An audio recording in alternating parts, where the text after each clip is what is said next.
As we developed the Small College Basketball Alumni Association, we decided there was an award that we needed to give called the Lifetime Achievement Award.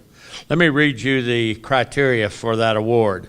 The Lifetime Achievement Award for the Small College Basketball Alumni Association is presented each year to an individual who has demonstrated a continuous commitment to small college basketball, including measurable, lasting, and sustained leadership and service, as well as an impact on the game over a career or a lifetime. The Lifetime Achievement Award is presented each year at the Small College Basketball's celebration of the game. Please direct your attention to the board and we'll find out who our winner is.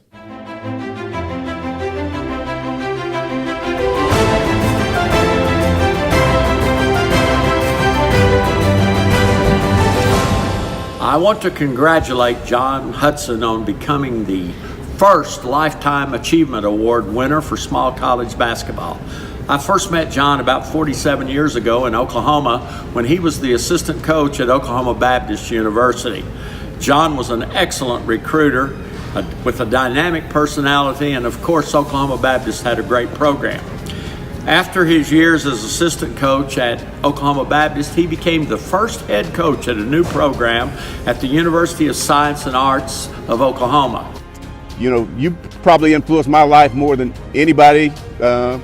You're the reason why I've been able to have the career I've had. So if I've had any success, it's largely because of what you were able to do for me way back in the early 70s when you gave me the opportunity to play on your team. I don't know if you really needed me to play, but you let me be a member of your team and play on your team, which led me to a career here at USL, and I've been here for close to 40 years, and that's largely because of you giving me that opportunity to play basketball here and earn my degree. John was the first basketball coach and brought this institution from nothing in terms of intercollegiate athletics to having, in only his second year, a very competitive team. In fact, I think he was given the NAIA District 9 Coach of the Year award back in his second year here. Not only did he help us with initiating athletics at USAO, but he also was instrumental in helping us to create the physical plant that was supportive of the field house, that was supportive of basketball and now other related sports. John was also a student at the University of Oklahoma Law School, and when he graduated, he gave up coaching to become a lawyer. About that same time, several of the small colleges in Oklahoma set about to form a new conference, the Sooner Athletic Conference. I was elected the president of that conference, and I had to come up with a commissioner for that conference. So I called up John and I said, John, we need a commissioner. How about you doing it? I also need someone to write a constitution and bylaws, and as an attorney, you should be able to do that. And if you'll become commissioner, John, we'd love to have you, but there's one thing, we won't be able to pay you. Well, John accepted that role as the commissioner of the Sooner Athletic Conference. He kept that position for 38 years.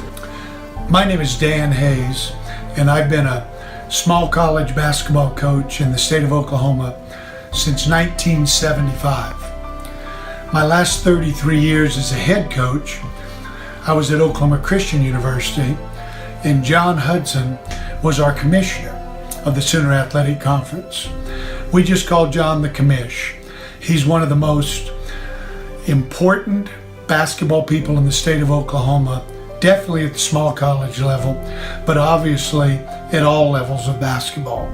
2 years ago, he gave up his role as commissioner, but kept his role as the supervisor of officials, and today he still assigns the officials for basketball for the Sooner Athletic Conference. John has helped me personally with 3 books I've written on Oklahoma Baptist University basketball. He's also helped me with a lot of other projects and has been a true friend. John has been a supporter of and good friend of our coaches and our players through the years, and he is a true friend that you can count on. John, I congratulate you on this significant honor. Hi, I'm Doug Tolan. I've known John Hudson for a long time and actually coached 15 years in his league, the Senior Athletic Conference. John was a huge help to a young coach going into that league. I quickly figured out that the league was full of really good players and really good coaches. But I began to see that the key to the league and the success of the league could almost be traced back to John Hudson, the commissioner, and all that he did to make our league better and make each school in the league better. And he helped start the league 30-some years ago and helped continue to grow the league and improve things, and all during that time never took a penny. And as I've gotten to know John and his wife Janet over the years, that's kind of a common theme. They're always giving and never taking.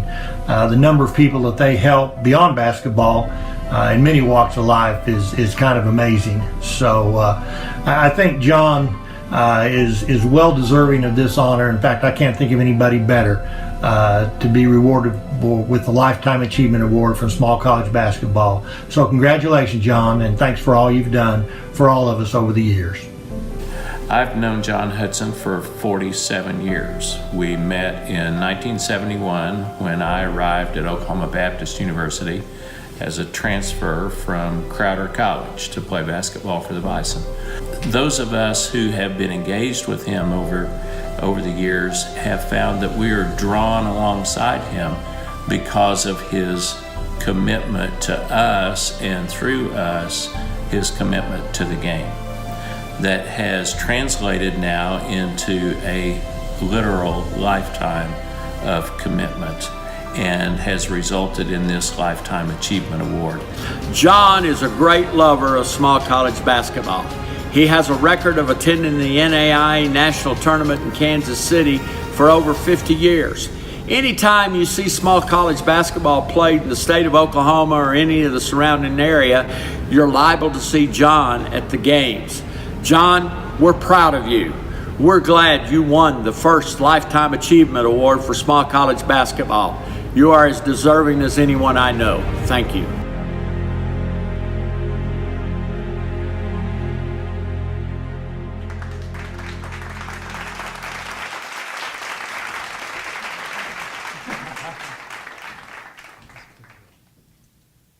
There's a camera back there somewhere. Check this out. Done some old pictures, huh? Get rid of that one. Your turn.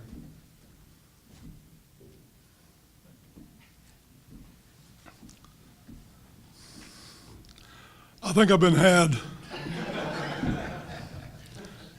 Everybody else had a little warning that they were getting an award tonight. I thought I was going to introduce Jim Poteet for this award, to tell you the truth. They didn't tell me that, but I put it together and I thought, oh, of course, that's what they need me for. You got to be kidding me, Jim. John McCarthy, I don't believe this. You got confidence that I can make this work without having prepared remarks, right, Jim? You've always been at the top. Well, let me just say this. I've been really fortunate over the years to get to do what I do. I can't say enough about basketball. I grew up in a small town, Oklahoma. My dad took my brother and I to games all over the state, but mostly to small college basketball games. Southeastern Oklahoma, we watched Jim Spivey, Jerry Shipp, those guys back in the early 60s, late 50s, early 60s, and then we watched East Central basketball and Oklahoma Baptist basketball, and that was what we did. We went to Murray State. There was a coach down there named Gene Robbins, who later was a head coach at North Texas State.